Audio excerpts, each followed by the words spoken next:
दोस्तों नमस्कार, मैं अजय पांडे आज फिर से आप सभी का स्वागत करता हूं आपके अपने YouTube channel A to Z stories में। दोस्तों आज की कहानी है समय और भाग्य। भाग्य से ज्यादा और समय से पहले न किसी को मिला है और न मिलेगा।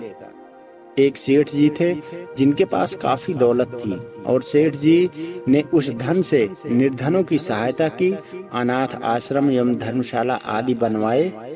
इस दानशीलता के कारण सेठ जी की नगर में काफी ख्याति हुई। सेठ जी ने अपनी बेटी की शादी एक बड़े घर में की, परंतु बेटी के भाग्य में सुख न होने के कारण उसका पति शराबी सट्टेबाज निकल गया, जिससे सब धन समाप्त हो गया। बेटी की ये हालत देखकर सेठानी जी रोज सेठ जी से कहती कि आप दुनिया की मदद करते हो, मगर अपनी बेटी परेशानी में होते हुए उसकी मदद क्यों नहीं करते हो। सेठ जी कहते हैं, भाग्यवान, जब तक बेटी दामाद का भाग्य उदय नहीं होगा तब तक मैं उनकी कितनी भी मदद कर लूं, कोई फायदा नहीं होगा।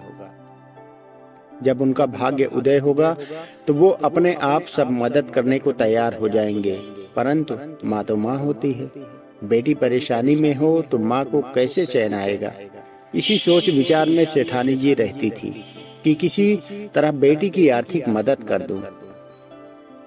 एक दिन सेठ घर से बाहर गए, तभी उनका दामाद घर आ गया। सास ने दामाद का आदर सत्कार किया और बेटी की मदद करने का विचार उसके मन में आया कि क्यों न मोतीचूर के लड्डुओं में अशर्फियां रख दी जाएं, जिससे बेटी की मदद भी हो जाएगी और दामाद को पता भी नहीं चलेगा।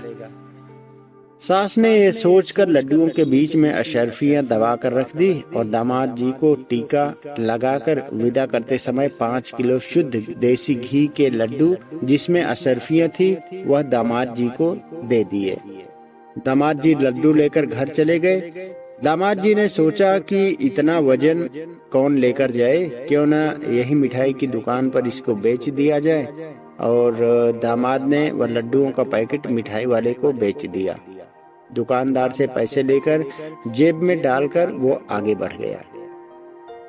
उधर सेठ जी बाहर से आए तो उन्होंने सोचा कि घर के लिए मिठाई की दुकान से मोतीचूर के कुछ लड्डू लेते चलूं, जिसके कारण सेठ जी उसी दुकान पर गए और वहां से वही लड्डू लिया जो उनके दामाद ने उनको बेचा था और सास ने दामाद जी को दिया था। सेठ जी लड्डू लेकर घर आए। सेठानी ने जब लड्डुओं का वही पैकेट देखा, सेठानी ने लड्डू फोड़कर देखे अशर्फियां देखकर अपना माथा पीट लिया।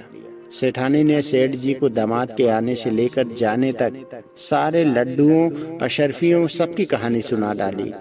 सेठ जी बोले कि भाग्यवान, मैंने पहले ही समझाया था कि अभी उनका भाग्य नहीं जागा है। देखा, मोहरे न तो दामाद के भाग्य में थी और न ही मिठाई वाले के भाग्य में। इसीलिए कहते हैं कि भाग्य से ज्यादा और समय से पहले न किसी को कुछ मिला है न मिल पाएगा। कहानी कैसे लगी कमेंट में बताएं। चैनल को लाइक शेयर और सब्सक्राइब जरूर करें। मिलेंगे नई वीडियो में। नमस्कार, प्रणाम, धन्यवाद।